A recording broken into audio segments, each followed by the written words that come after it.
Good morning. My name is Daniel Crew, and this is Isabel Garminia and Andrew Kendall. Today, for our Pecha Kucha presentation, we will be discussing effective student feedback for the intermediate/secondary school setting. Understanding how to apply this topic toward our future teaching career will be vital for our success as a teacher, as well as for the success of our future students.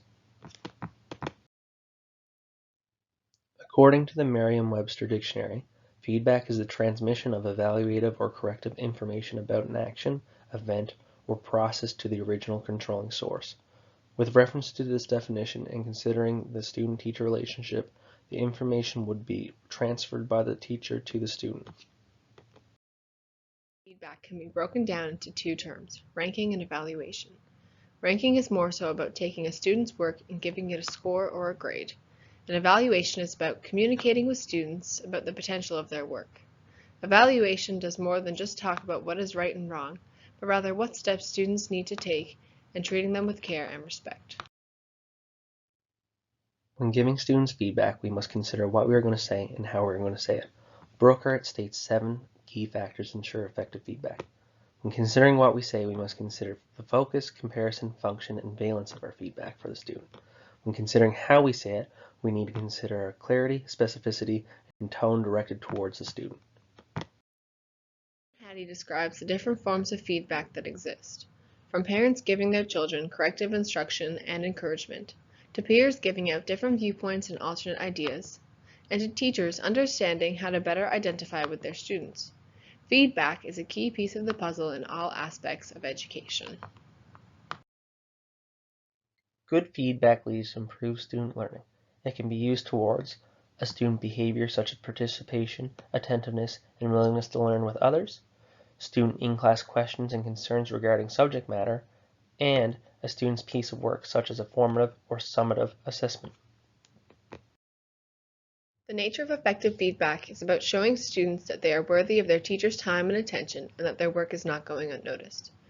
Teachers putting in that extra effort to show students what they are doing and how to change or improve, and feedback cannot be as effective if students are not sure what is expected of them in their final task.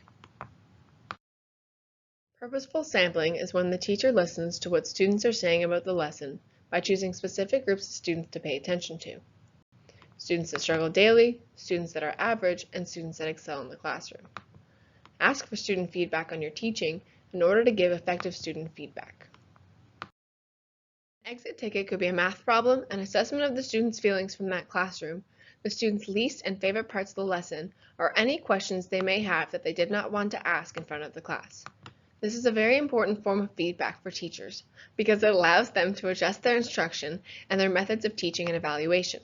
The best teachers adjust their teaching to suit their students. Feedback can also be used for assessment. As previously stated, there are many varieties to the formative, interim, and summative assessment pieces. Note, for the purpose of this Pecha Kucha, we will be focusing on formative and summative types of assessment. With that said, to ensure students have success with each form of assessment, we as teachers must give effective feedback. When analyzing the types of assessment pyramid, it is evident that formative assessment is the base to summative assessment. Therefore, it is essential that we as teachers give our students effective feedback on their formative pieces of assessment. This will help them understand where to go and what to do to have further success with some future summative assessment. It allows students to understand where they are in their learning and how to either improve or continue their successes. This is the cognitive aspect of giving students feedback. Students need to understand how to use feedback and continue their learning. Give students a goal and let them know how they can work towards it, and offer help for students to reach this goal.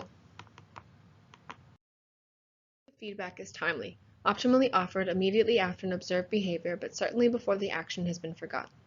If feedback is deferred too long, the learner may forget the context or may not have the opportunity to practice and demonstrate improvement.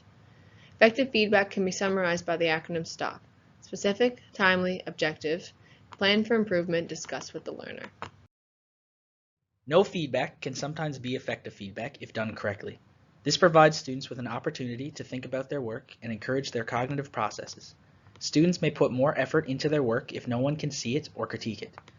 This gives students freedom to write what they want or complete a project knowing the teacher trusts them. Teachers should let students know feedback is always available. Ineffective student feedback is feedback that fails to help students enhance their academic skills, gain knowledge, or further their education by learning from their mistakes or accomplishments. The context of feedback and how it is delivered is very important. This can lead to well-intended student feedback being destructive in nature.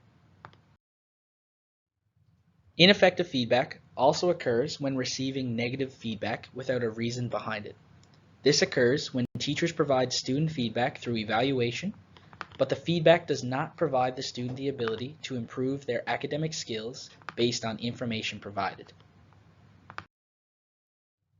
Evaluative feedback is a type of ineffective feedback where it tells students how intelligent they are instead of helping them increase their intelligence on an evaluation.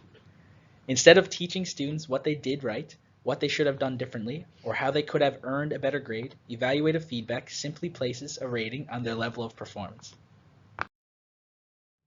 Unintentionally, teachers rob students of valuable learning opportunities by giving only evaluative feedback. One reason this occurs is due to the time consumption of giving effective feedback compared to evaluative. Even understanding the benefits of providing students with effective feedback, teachers may believe there is not enough time to always provide such feedback. Students can still use the ineffective feedback they have been given to become more diligent students.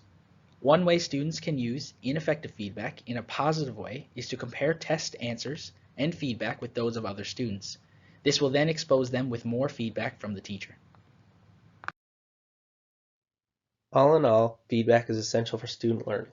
To be effective, it must be fair, give our students encouragement, and give them a critical approach and key targets to work towards. We as future teachers must be reflective in our work to ensure we are meeting our students' needs in all facets, especially behavioral and assessment, requiring feedback. Thank you.